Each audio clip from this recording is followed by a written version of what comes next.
প্রধানমন্ত্রী আয়ুষ্মান কার্ড এনেছেন, আয়ুষ্মান প্রকল্প এনেছেন, যে আয়ুষ্মান প্রকল্পের মাধ্যমে আপনার বাড়ির যদি কোনো মানুষটা অসুখ বিসুখ হয়, হসপিটালে ভর্তি হয়, তাহলে 5 লাখ টাকা চিকিৎসার খরচা পাবে। অর্থাৎ আপনি আপনার সঞ্চয়টা সুরক্ষিত রাখতে পারবে।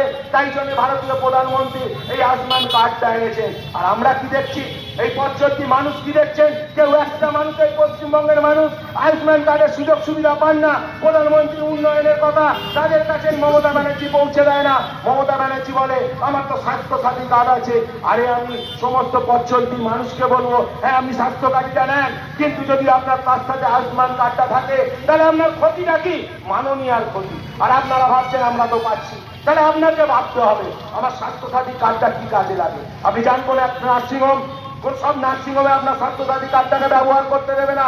কিছু কিছু নার্সিংহোম উল্লেখ করা আছে সেই নার্সিংহোমে যেতে হবে। আবার সেই নার্সিংহোমেও যদি যান, কিন্তু দেখবেন যেই ডাক্তারটার কাছে আপনার চিকিৎসা করাচ্ছে সেই ডাক্তারটা দেখবেন লাইসেন্সটাও রিনিউয়াল করা নেই। অর্থাৎ স্বাস্থ্যসাথী কার্ড নিয়ে যাচ্ছে, বলছে যে ডাক্তারবাবুর তো লাইসেন্স এখনো রিনিউ হয়নি, তাই স্বাস্থ্যসাথী কার্ডের আপনি সুযোগ সুবিধা পাবেন না।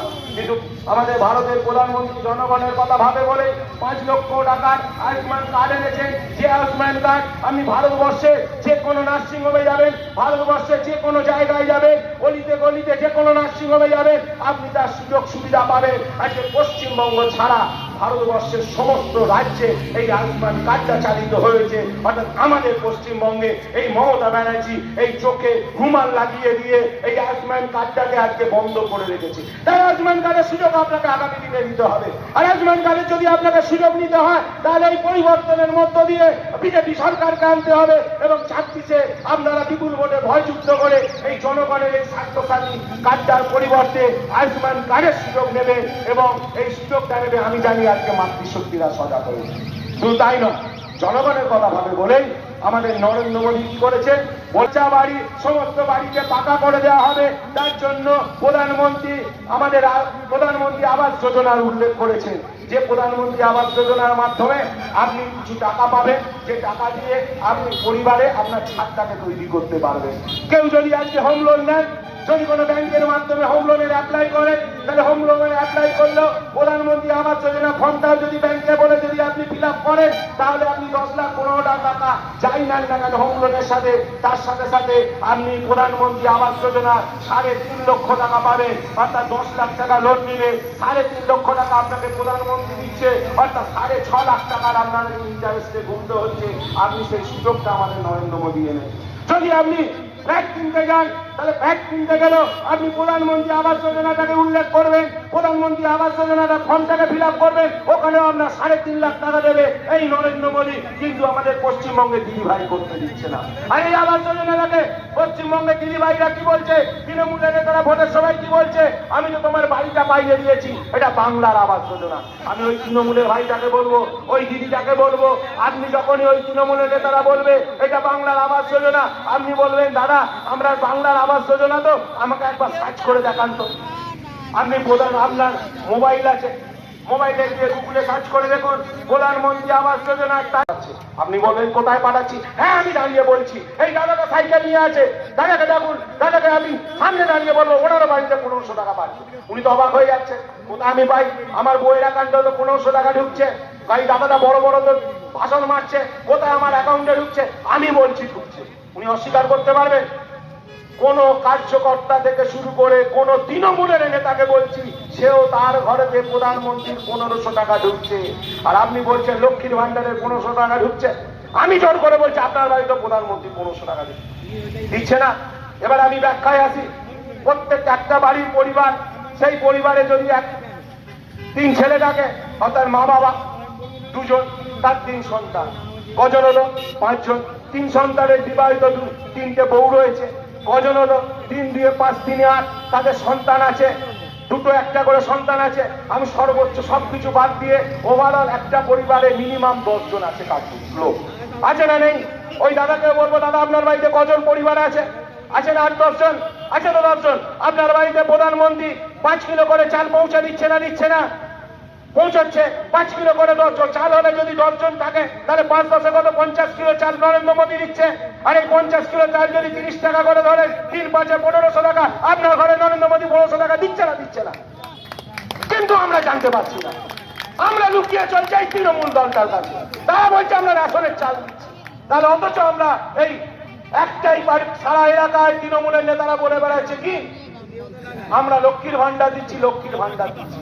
প্রত্যেকটা বাড়ির মায়ের বোনের ঘরে নরেন্দ্র মোদী যে ভারতীয় জনতা পার্টি করে জনগণের কথা ভাবে বলে প্রত্যেকটা মানুষের ঘরে টাকা পৌঁছচ্ছে, আমরা ব্যর্থ আপনাদের কাছে তুলে ধরতে পারছি না। তাই পরিবর্তনের সবার মধ্য দিয়ে আপনাকে বলছি আগামী দিনে পরিবর্তন হতে হবে। শুধু তাই নয়, যদি আপনি কালকে কোনো কারণে যদি আজকে মারা যান, কোনো কারণে দুর্ঘটনা ঘটে, তাহলে আপনার পরিবারটা নিঃস্ব হয়ে যায়। তার জন্য নরেন্দ্র মোদী আপনাকে ব্যাংকে, যে ব্যাংকে আপনার অ্যাকাউন্টে আছে সেই ব্যাংকেতেও আপনাকে বছরে 18 টাকা দিতে হচ্ছে। আবার কারোকে কোনো ব্যাংকে আরেকটা আছে 365 টাকা দিতে হচ্ছে। বলবেন আমাকে দেয় না? প্রত্যেকটা কার্যকর্তা এখানে পথ চলতি মানুষ, তৃণমূলের দাদা নেতা থেকে শুরু করে ওই বিধায়ককেও বলবো এই কল্যাণ ঘোষের ব্যাংক অ্যাকাউন্ট থেকে এই নরেন্দ্র মোদী এই 365 টাকাটাকে কাটায়। কালকে যদি মারা যান আপনার বউটা বিধবা হবে, কিন্তু ভারতের নরেন্দ্র মোদী আপনার ঘরে 5 লক্ষ টাকার বীমা পৌঁছে দিয়েছে। এই হচ্ছে নরেন্দ্র মোদী জনগণের। আমরা কিন্তু একটাও ভাবি কি নরেন্দ্র মোদী কি দিচ্ছে, বিজেপি কি দিচ্ছে। আরে পশ্চিমবঙ্গে এখনো বিজেপি আসেনি, এটা বিজেপির ট্রেলার দেখছো। যদি পশ্চিমবঙ্গে বিজেপিকে আনো আগামী দিনে আপনার ঘরের উজ্জ্বল আলো পৌঁছে দেবে। তাই আমি জনগণকে বলবো আপনারা সজাগ হন। যদি সজাগ না হন আর এই লুটেরাদের হাতে যদি এই রাজ্যটাকে তুলে দেন, তাহলে আগামী দিনে আজকে যারা ওপার বাংলা থেকে এপার বাংলা এসছে নিজের একটা ধুতি লুঙ্গি প্যান্ট পরে সমস্ত কিছু পুকুর জমি জামা ফেলে দিয়ে এখানে এসছে, তাদেরকে বলবো আজকে এই তৃণমূলের নেতারা আজ পশ্চিমবঙ্গকে এমন এক জায়গায় পৌঁছচ্ছে, তখন আপনি এখান থেকে কোথায় যাবে সেই ভাবনাটাকে করুন। তাই এই 2026-এর নির্বাচন আমাদের সামনে একটা কঠিন লড়াই এসেছে, হিন্দু সমাজের কাছে কঠিন লড়াই এসেছে। আর মমতা ব্যানার্জি কি দেখাচ্ছেন? মমতা ব্যানার্জি বুঝতে পেরেছেন আজকে এই দম জুড়ে যাদের ভোটে তিনি জয়যুক্ত হন, সেই যাদের বলেন গরুর যে গরু দুধ দেয় তার লাঠি খাওয়া ভালো, আজকে সেই গরুরা যারা দুধ দেয় তারা বুঝতে পেরেছে তাদেরকে কিভাবে আজকে অন্ধকারে তিনি ঠেলে রেখেছে। তাই তারা আজকে প্রতিবাদ করছে, তারা আজকে বুঝতে শিখেছে। তাই বলছে দিদি তুমি তো বলেছো যে গরু দুধ দেয় তার লাঠি খাওয়া ভালো।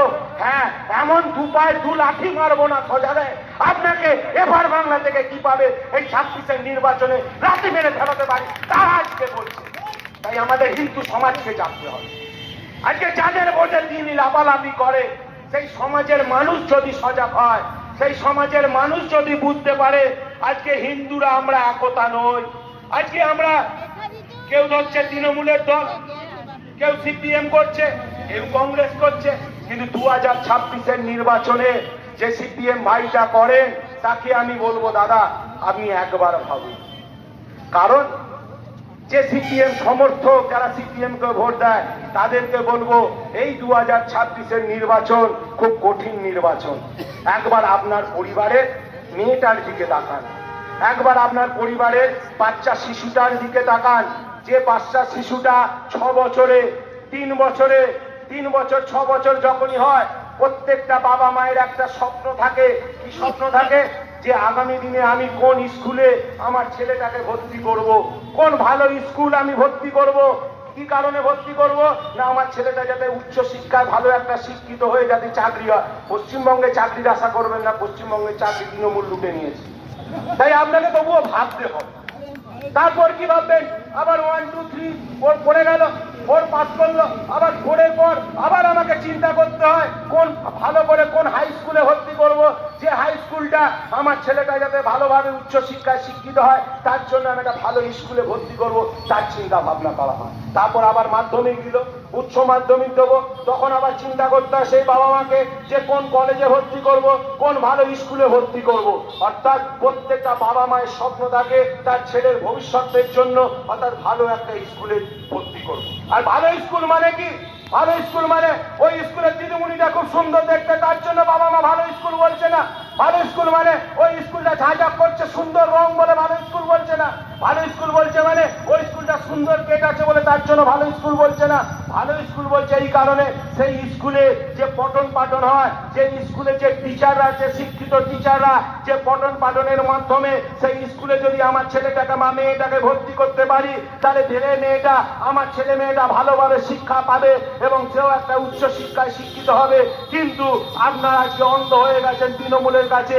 ১,৫০০ টাকার বিনিময়ে সেই তাকে একবার ভাববো, ২৬-এর জন্য ভাবুন। আপনি তো ১৫০০ টাকা পাচ্ছেন, কিন্তু আপনার ছেলেটা মেয়েটার দিকে তাকান। যে ছেলেটা মেয়েটা আজকে ভালো স্কুল ভেবে আপনি স্কুলে ভর্তি করলেন, যে স্কুলে ভর্তি করলেন যে মেয়েটাকে, যে ছেলেটাকে, সেই ছেলেটা যে মেয়েটা যে অঙ্ক যে ৬০টা করাচ্ছে, যে অঙ্ক ৬০টার কাছে তিনি পড়ছেন, আবার আপনার মেয়েটা ক্লাস 3-তে পড়ে, আর যে সেই মেয়েটা যখন ওই অঙ্ক টিচারের কাছে যাচ্ছেন, সেই অঙ্ক টিচারটা 1 পাসও করেনি। এমন এক শিক্ষিত একটা টিচারকে এই মমতা ব্যানার্জি ওখানে পৌঁছে দিয়েছেন। তার কারণ একটাই, সেই টিচারটার কাছে সেই তৃণমূলের নেতাটা, সেই তৃণমূলের ছটি চাটাটা, সেই ঘর পোছাটা, সেই ঘর পোছাটা ছটি চাটাটা যা 15 লাখ টাকা 2 লাখ টাকা দিয়ে তৃণমূলের নেতাকে চাকরি নিয়েছে, আর সেই চাকরি নিয়েছে ওখানে শিক্ষিত করছে, আর ক্লাস 4-এ একটা ছাত্রকে এসে অঙ্ক করাচ্ছে, তার শিক্ষাগত যোগ্যতা 1। তাহলে আপনি একটা বাবা হয়ে, মা হয়ে আপনি একবার ভাবুন, আপনার একটা অনেক স্টুডেন্টকে ওই 1 পাস টিচারের কাছে পড়াচ্ছে, তাহলে সে কোন জায়গায় কিভাবে সে শিক্ষিত হবে, তাই আপনাকে ভাবতে হবে। তাই এই 15 বছর আমরা অনেক অতিক্রান্ত করেছি, আমরা শিক্ষার মানকে একদম পেছনের সারিতে নিয়েছি। তাই আগামী দিনে যদি এই 5 বছরের জন্য আবার ওদেরকে তুলে দেন, তাহলে আপনার মা বোনেরা আজকে অন্ধকারে চাপবে। তাই বলবো, আপনি ৫,৫০০ টাকার উপকার নেন, কিন্তু মেয়েটার ভবিষ্যৎটাকে ভাবুন। আর মেয়েটার যদি ভবিষ্যৎটাকে ভাবেন, আমি জানি এই 2026-এর নির্বাচনে আমরা এখানে দাঁড়িয়ে পরিবর্তন সভা করছি। হ্যাঁ, আপনারা পরিবর্তন করে এই ভারতীয় জনতা পার্টিকে আনতে পারবে, এটা আমার গর্ব করতে পারি, আমরা বিশ্বাস করতে পারি। তাই জন্যই আজকে আমাদের পরিবর্তন সভা। তাই বলবো, জনগণকে বলবো, অনেক করে ভাবুন। আজকে এসআইআর হচ্ছে, ভাবুন তো এসআইআর কি? প্রত্যেক বছর পুজোর সময় এলো, দেখবেন আপনিও আপনার পরিবারের বাড়িতে কি করেন, ঝাটপট করেন, কেউ কেউ ঘরকে রং করেন, ঘরে কিছু কিছু নতুন আসবাবপত্র ঢোকান না। বছরে একটা সময় ঘর বাড়ি পরিষ্কার করেন। যদি কারো জমি জামা থাকে, জমি জামাতে বন জঙ্গল হয়ে থাকে, সেটাও একবার বছরে একটা সময় সেই জঙ্গলগুলোকে কেটে পরিষ্কার করেন। কারণ ওখানে ভয় থাকে কোনো পশু পাখি থাকতে পারে, কামড়াতে পারে, করতে পারে। তাই তার জন্য আপনারা কি করেন, ঘরকে পরিষ্কার করেন, মাঠঘাটকে পরিষ্কার করেন। তাই এই এসআইআর মানেও কি, প্রত্যেক বছরে এই যে ভুতুরে ভুতুরে কিছু ভোটার আছে, যে ভুতুরে ভুতুরে ভোটার, অর্থাৎ আপনার বাবা মা মরে গেছে আপনি জানেন, কিন্তু ওই বাবা মাটাকে এই তৃণমূলের মমতা ব্যানার্জি, তৃণমূলের নেতারা কোন জাদু বলে জানি না, দিদি সরকারের কাছে কোনো জাদু শিখেছে কিনা জানি না, সেই জাদুর বলে ওই যেদিনকে ভোট গণনা হয় বা ভোট কেন্দ্রে যায়, আপনার বাবাকে ওই পৃথিবী থেকে, স্বর্গ থেকে বাঁচিয়ে নিয়ে চলে আসে, এসে আপনার ভোটটা দিয়ে দেয় এই তৃণমূলের নেতারা। এই যে ভুতুরে ভোটারদের জন্য আজকে এখানে সিট দখল করে আছে। তাই ভুতুরে ভোটারদেরকে সাফ করে নতুন করে এই ভোটার তালিকার জন্যই হচ্ছে এসআইআর। আর মমতা ব্যানার্জি বুঝতে পেরেছেন, যদি এসআইআর হয় তার কপালে আজকে শনি নেমে গেছে। তিনি বুঝতে পেরেছেন এসআইআর মানে, তিনি তাই আজকে বলছেন, কাদেরকে বলছেন, একটা সমাজের এক শ্রেণীর মানুষকে তাদেরকে তাকিয়ে দেওয়া হচ্ছে, তাদেরকে এসআইআর কে বলছে এনআরসি হবে, আর এনআরসি যদি হয় তাহলে তোমাদেরকে দেশ ছাড়া করতে হবে। আর এই বলে এনআরসি বলে আবার আর একটা জিনিস শিখেছে, যেটাকে আমরা বলি সিএএ, আর মমতা ব্যানার্জি বলে ক্যা ক্যা ক্যা ক্যা করতে শুরু করে, অর্থাৎ কাকের মতো ডাক শিখেছে, তাই ক্যা ক্যা ক্যা ক্যা করে যায়। আর এই ক্যা ক্যা বলে আর এটাকে এনআরসি বলে মানুষকে ভুল পথে চালিত করছে। আর এই যারা ভুল পথে এতদিন চালিত হয়ে এই রোড চালাই করেছে, গাড়ি ধ্বংস করেছে, ওই প্ল্যাটফর্মকে পুড়িয়ে জ্বালিয়ে মেরেছে, তারা আজকে বুঝতে শিখেছে, তারা আজকে প্রতিদিন এক একটা করে বাক্য প্রলাপ করছে। এই মমতা ব্যানার্জিকে বলছেন, আমাকে তোমরা দুধের গায়ে বলেছো, যে দুধের গায়ে লাঠি খাওয়া ভালো, তাই তারা আজকে বলেছে সুপায় এমন সজোরে লাঠি মারবে 2026-এ আপনাকে গঙ্গার ওপারে পাঠিয়ে দেবে। এটা তাদের আওয়াজ। তাই বলবো, তাহলে মমতা ব্যানার্জি এসআইআর ওপর ভয় লেগে দেখেছেন এসআইআর। ভাবুন তো, 20 বছর 2002-এর ভোটার লিস্ট হয়েছিল, একবার এসআইআর হয়েছিল, আবার বর্তমানে হচ্ছে। এই 20 বছরে ভাবুন তো, বলছে মমতা ব্যানার্জি যারা আজকে বিএলও না দিয়েছে তাদের তো সব পকেটের লোক, সেই তাদের সব ঠান্ডা ধরা লোক। তারা বলছিল কত 2208টা নাকি বুথ এমন আছে যে 20 বছরেও কোনো মানুষ সেখানে মরে। ভাবতে পারছেন? 20 বছরে সেই বুথে কেউ মরেনি, অর্থাৎ যতগুলো ফর্ম ছিল, যতগুলো ভোটার ছিল, সেই ততগুলো ভোটারের বাড়িতে ফর্ম গেছে, আবার তারাও কি করেছে সেই ফর্মগুলো ফিল আপ করে দিয়েছে। তাই যখন বুঝতে পেরেছে, তো আমি বলছি না, আপনারাও মোবাইলে দেখছেন, আপনারাও টিভিতে দেখছেন, আপনারাও আস্তে আস্তে, শুধু তাই নয়, তৃণমূলের নেতারাও বসে বসে ভাবছে এটা আবার কোন বুথ রে ভাই, যে একজনও মরেনি, তারা ভাবতে শুরু করলো। আর নির্বাচন আধিকারিকরা যখন আবার চাপ দিল, ওটা সঙ্গে সঙ্গে কমে চলে এলো, 700 কত চলে এলো, আবার চাপ দিল, আবার ওটা কমতে কমতে চলে এলো, বর্তমানে একটা না দুটো বুথে বলছে একটাও লোক মরেনি। তাহলে ভাবুন এরা ভোটকে কিভাবে চুরি করতো। আর এই বলে একটা বার্তা দিয়ে ওই ফর্মগুলোকে জমা করে রাখতো, মৃত ভোটারের ভোটগুলোকে, আর ওই মৃত ভোটারের ভোটগুলোকে ভরে রাতের অন্ধকারে আবার ওটাকে আপলোড করে দিয়ে তাদের জীবিত করে দিত। কিন্তু আমি আমার বক্তব্য দীর্ঘায়িত করছি না, তাই বলবো আগামী দিনে আমাদের এলাকার মানুষকে সজাগ হতে হবে। যদি সজাগ না হই, তাহলে আমরা কিন্তু ঘোরতর বিপদের সম্মুখীন হচ্ছি। তাই আপনার বাচ্চা ছেলে মেয়ের ভবিষ্যৎকে ভাবুন, আপনার নিজের কথা ভাবুন, আপনার মেয়েটা আজকে সুরক্ষিত ভাবো কিনা, আছে কিনা ভাবুন। সেই কামদনির মতো ঘটনা যাতে আপনার পরিবারে না হয়, ওই আর্জিকলের মতো মহিলাটার মতো, ডাক্তারের মতো আপনার পরিবারের মা বোনটা যাতে না হয়, ওই কলকাতার মতো আপনার মা বোনটা যাতে না হয়, ওই সন্দেশখালী যে রূপ দেখিয়েছে টিভিতে, সেই রকম আপনার পরিবারের মা বোনটা যাতে না হয়। তাই মা বোনের সুরক্ষার জন্য, আপনার নিজের সুরক্ষার জন্য এবং সুস্থ সবলভাবে ভারতীয় জনতা পার্টি নরেন্দ্র মোদীর একের পর এক রূপা বাস্তবের যে সমস্ত রূপায়ণ উন্নয়নমূলক কাজ আপনার কাছে যাতে পৌঁছয়, তার জন্যই আগামী 2026-এর নির্বাচনে ভারতীয় জনতা পার্টিকে বিপুল ভোটে জয়যুক্ত করবেন। এই বার্তা দিয়ে সবাইকে আমার গৈরিক অভিনন্দন দিয়ে নমস্কার জানিয়ে আমি আমার বক্তব্য শেষ করব।